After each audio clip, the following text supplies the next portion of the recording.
Assalamualaikum warahmatullahi wabarakatuh.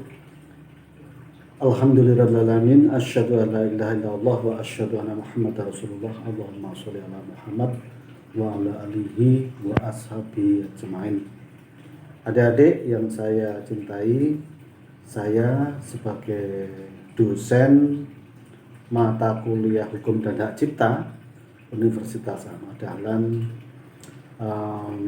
selalu mengajak kepada kita semua, mari kita bersyukur kepada Allah Subhanahu wa taala karena telah melimpahkan segala rahmat dan dayanya kepada kita semua sehingga kita bisa bertemu kuliah pada hari ini gitu. Sekalipun dalam suasana yang tidak begitu bergembira gitu ya, karena pandemi COVID-19 sampai hari ini belum ada tanda-tanda penurunan yang berarti, sehingga dengan terpaksa, saya katakan terpaksa begitu, kita menjalani kuliah dengan cara seperti ini, seperti daring gitu ya. Tentu tidak bisa disamakan dengan tatap muka gitu, karena saya secara pribadi kalau mengajar daring itu banyak kurangan-kurangan, dalam pengertian banyak materi-materi yang tidak bisa saya sampaikan secara terbuka. Baik, salam sehat selalu. Mari kita jaga kesehatan kita masing-masing. Semoga kita berdoa bersama. Semoga pandemi COVID-19 ini segera berlalu sehingga kita bisa menjalani hidup yang lebih normal ke depan dengan dengan proses dan tata cara yang lebih sehat dan lebih saling mencerdaskan bagi kita. Baik, pada pertemuan pertama biasanya hanya perkenalan dan semacam kontrak belajar. Saya kira itu ya, terima kasih. Baik adik-adik, saya mulai dengan perkenalan. Biasanya pertemuan pertama itu kita berkenalan ya. Sebetulnya kalau di kelas yang normal saya memperkenalkan diri, kemudian saya juga ingin mengenal lebih lanjut adik-adik itu siapa, kira-kira seperti itu ya.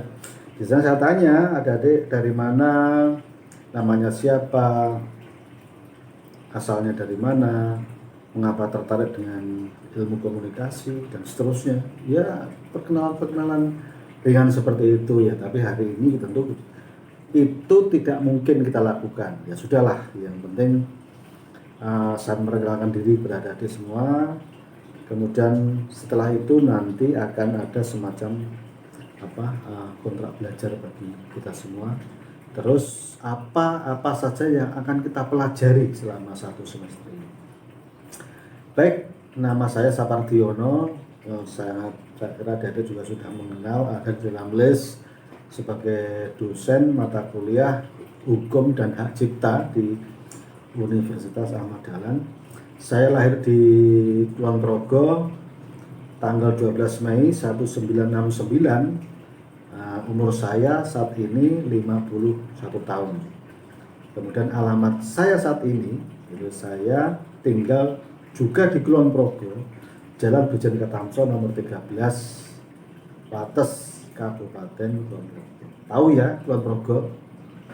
Saya yakin adik-adik sudah mengenal Kulon Progo karena sudah di Jogja sudah 2 tahun kan, sehingga saya kira beberapa objek-objek wisata di Kulon Progo sudah dikunjungi ya. Ada beberapa objek yang menarik, ada Pantai Glagah, Waduk Sermo, Kali Biru, Bule Payung yang sekarang sedang viral, atau ngopi di kedai Ampirono misalnya. Saya kira itu adalah tempat-tempat yang sangat banyak dikunjungi oleh warga mahasiswa di seputar Jogja. Saya kira itu. Selanjutnya tentang pendidikan. Pendidikan saya apa sih gitu ya. Jadi saya dari SD, SMP, SMA ya di Wates, di Kabupaten Kulon Progo, dan semuanya saya di sekolah negeri kebetulan ya. Saya SD Wates 4 lulus tahun 82. Kemudian SMP Negeri 2 Wates, lulus tahun 85. SMA saya juga di Wates, SMA 1 Wates, tahun 88 lulus. Kemudian S1 saya di Universitas Gajah Mada. Kemudian S2-nya 10 tahun setelah lulus tahun 94, tahun 2004 saya lulus dari Magister Hukum Universitas Islam Indonesia. Kemudian saat ini ya, mulai tahun 2015 kemarin saya kembali menjadi mahasiswa di program Doktor Ilmu Hukum UII, Universitas Islam Indonesia. Nah, sampai hari ini saya memang belum bisa menyelesaikan kuliah S3 saya gitu. Tapi posisinya saya sedang menunggu jadwal ujian tertutup gitu. Mudah-mudahan dalam bulan depan saya sudah bisa ujian tertutup. Kemudian di akhir tahun ini ujian terbuka sudah bisa saya lakukan, sehingga saya sudah dapat menyelesaikan kuliah program Doktor S3 ini pada tahun ini. Karena semuanya sebetulnya syarat-syarat sudah saya capai semua gitu, termasuk penulisan disertasinya. Ya. Baik, saya lanjutkan tentang riwayat pekerjaan saya itu apa. Soal riwayat pekerjaan saya kira ya cukup panjang gitu, karena umur saya sudah 51 tahun gitu ya. Jadi tahun 94 ketika saya fresh graduate, saya bekerja di Surabaya. Saya bekerja sebagai konsultan tata ruang di situ, ada perusahaan konsultan tata ruang sedang ingin membuat rancangan Taman Anggrek Kresik Luwe di Kalimantan Timur. Nah, Taman Anggrek Kresik Luwe itu adalah satu-satunya anggrek hitam, habitat anggrek hitam di seluruh dunia, adanya ya hanya di situ, di Kresik Luwe itu gitu. Nah, saya diminta untuk membuat rancangan kira-kira yang paling bagus penataannya itu bagaimana. Saat itu belum ada jalan darat seperti sekarang. Jadi dari Tenggarong untuk mencapai Kresik Luwe itu harus menempuh perjalanan dengan speedboat selama 6 jam saat itu. Nah, kalau sekarang jalan darat sudah bagus, mungkin 2 jam atau 3 jam sudah sampai ke Kresik Luwe, Taman Anggrek, habitat anggrek hitam di dunia adanya hanya di situ. Itu tahun 94, tahun 95. Kemudian setelah itu saya bekerja di Banten, ikut proyek penghijauan selama 2 tahun. Kemudian reformasi 98 ada reformasi, tahun 99 saya pulang ke Jogja membuat dengan teman-teman LSM saya mendirikan LSM namanya Yayasan Damar. Nah, saya diangkat sebagai direktur di Yayasan Damar itu. Kemudian pekerjaannya apa? Pekerjaannya di Yayasan Damar itu adalah mendampingi 7 kelompok tani di Kulon Progo dan 36 kelompok tani di Gunung Kidul. Nah, salah satu tinggalan yang bisa dirasakan oleh masyarakat sampai hari ini adalah objek wisata Kali Biru. Nah, kalau adik-adik pernah datang ke sana di Kali Biru, itu kami di Yayasan Damar, saya dan kawan-kawan saat itu mendampingi masyarakat Kali Biru yang saat itu belum ada apa-apa gitu, tahun 2000 gitu, tahun 2000 itu kami mulai masuk ke Kali Biru melakukan pendampingan, dan kami semua saat itu sesungguhnya tidak pernah membayangkan kalau Kali Biru itu bisa seterkenal sekarang dan menjadi salah satu destinasi penting di Jogja. Nah, itu pekerjaan saya tahun 99 sampai dengan tahun 2003 di Yayasan Damar. Kemudian masuk tahun 2003 sampai dengan tahun 2008 saya mendaftar sebagai komisioner KPU Kabupaten Kulon Progo dan terpilih, bahkan teman-teman mengangkat saya menjadi Ketua KPU Kabupaten Kulon Progo periode 2003 sampai dengan 2008. Kemudian tahun 2008 sampai dengan tahun 2013, setelah masa jabatan di KPU Kabupaten Ponorogo habis, saya mendaftar di KPU Provinsi DIY dan diterima menjadi anggota KPU DIY pada tahun 2008-2013. Kemudian setelah 5 tahun selesai, tahun 2014 sampai dengan tahun 2017, periode pertama saya menjadi anggota KPU DIY, saya diangkat sebagai ketua. Jadi tahun 2014 sampai dengan tahun 2017 saya bekerja di Komisi Penyiaran Indonesia Daerah, yaitu mengurusi radio dan televisi, itu tugasnya. Nah, tahun 2017 sampai dengan hari ini, ya, tahun 2020 ini, saya masih menjabat sebagai komisioner atau anggota KPI DIY yang masih mengurusi tentang radio dan televisi. Nah, oleh karenanya selain di semester ganjil ini, gitu ya, semester ganjil kan saya mengajar hukum dan hak cipta, maka di semester genap saya diminta oleh UAD untuk mengajar tentang kode etik penyiaran. Itu saya kira memang sesuai dengan bidang saya, karena saya sebagai anggota KPU DIY. Saya kira itu riwayat pekerjaan saya. Adik-adik, sekarang saya akan menyampaikan tentang garis besar RPS, Rencana Program Studi. Nanti secara detail saya kirimkan lewat grup-grup WhatsApp, nanti secara detail saya kirimkan gitu. Saya dalam kesempatan ini akan menjelaskan tentang garis besarnya apa itu yang akan kita pelajari selama 1 semester ini. Yang pertama, kita akan bicara tentang pengantar hukum. Mengapa kita bicara tentang pengantar hukum gitu? Ya karena kita akan belajar tentang hukum dan hak cipta gitu. Oleh karenanya pada sesi kedua besok, ya minggu depan, mungkin video yang kedua, saya akan memberikan tentang pengantar ilmu hukum. Ya tentu yang sifatnya pengantar gitu, bukan yang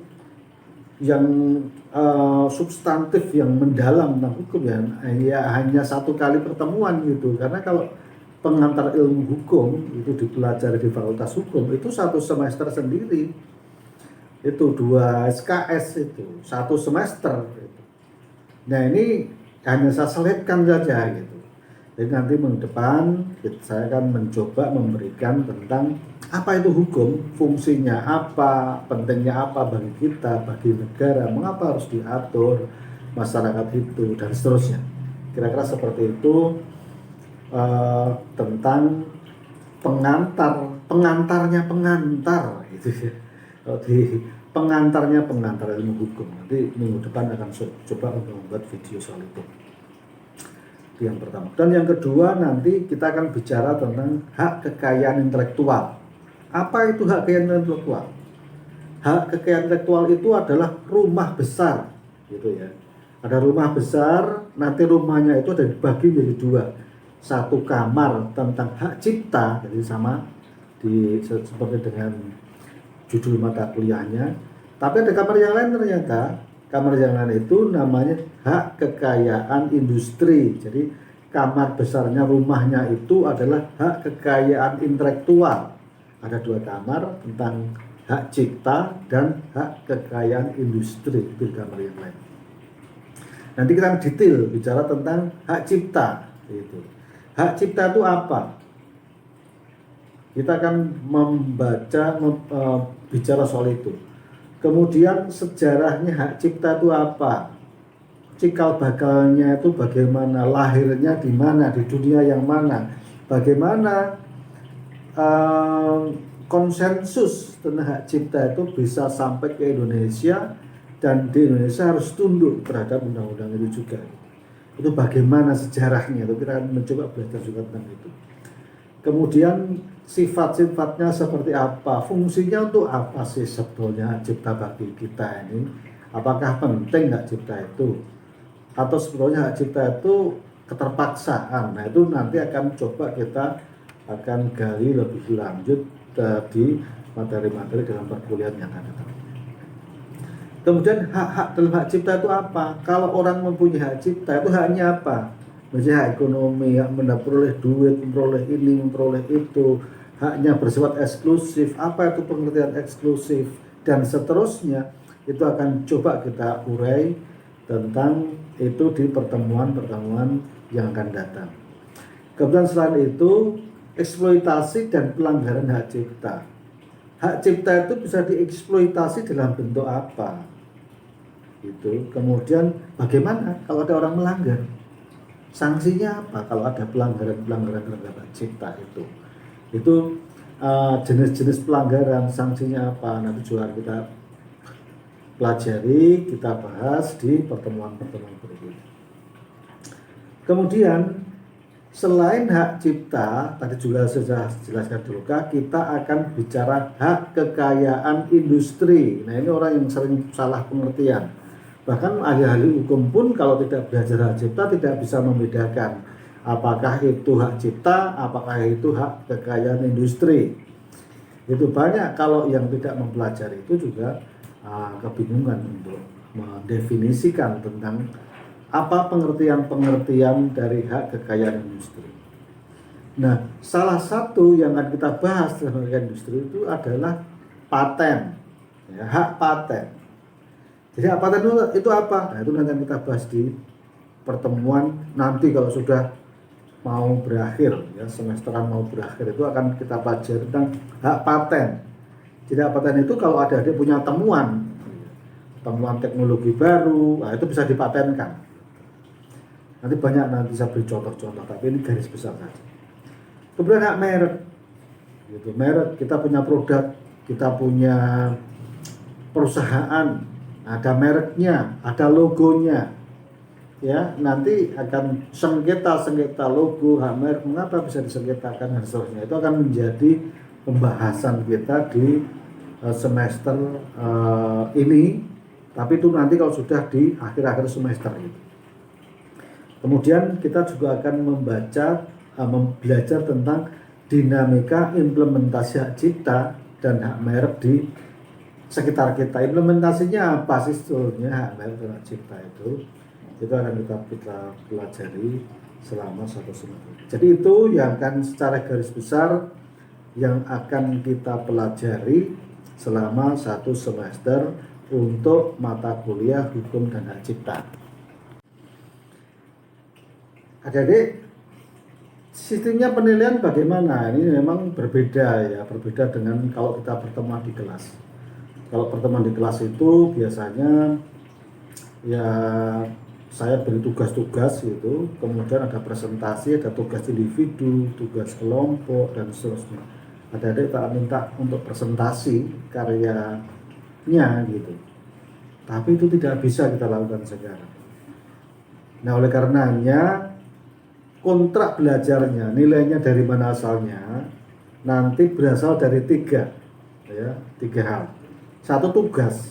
Nanti saya beri tugas-tugas di antara sela-sela video-video yang saya buat itu ada pertanyaan-pertanyaan dan adik-adik harus menjawab itu, dijawab, ditulis dengan tangan, kemudian di foto atau cam scanner, kemudian dikumpulkan kepada saya. Tentu setelah ketua kelas nanti merangkum menjadi satu file dikirimkan kepada saya. Itu tugas-tugas yang menjadi penilaian. Nanti tugas-tugas itu nilainya atau bobotnya itu 25% dari nilai secara keseluruhan. Kemudian ada UTS ya, ujian tengah semester, nanti bobotnya 35%. Kemudian untuk ujian akhir semester bobotnya 40%. Jadi nanti totalnya 100%. Nah, adik-adik, saya biasanya tidak sulit itu memberikan nilai yang bagus kepada adik-adik. catatannya sebetulnya sederhana. Sepanjang adik-adik mengerjakan tugas, sepanjang adik-adik ikut ujian tengah semester, ujian akhir semester juga mengikuti, saya tidak pelit dalam memberikan suatu nilai. Saya kira ini saja ya pertemuan kita pada sesi kita yang pertama ini. Selamat belajar adik-adik semua, jaga kesehatan ya, tetap menjalankan protokol kesehatan dan mari kita saling menjaga kesehatan kita masing-masing. Salam sukses selalu dan salam saya mohon maaf. Assalamualaikum warahmatullahi wabarakatuh.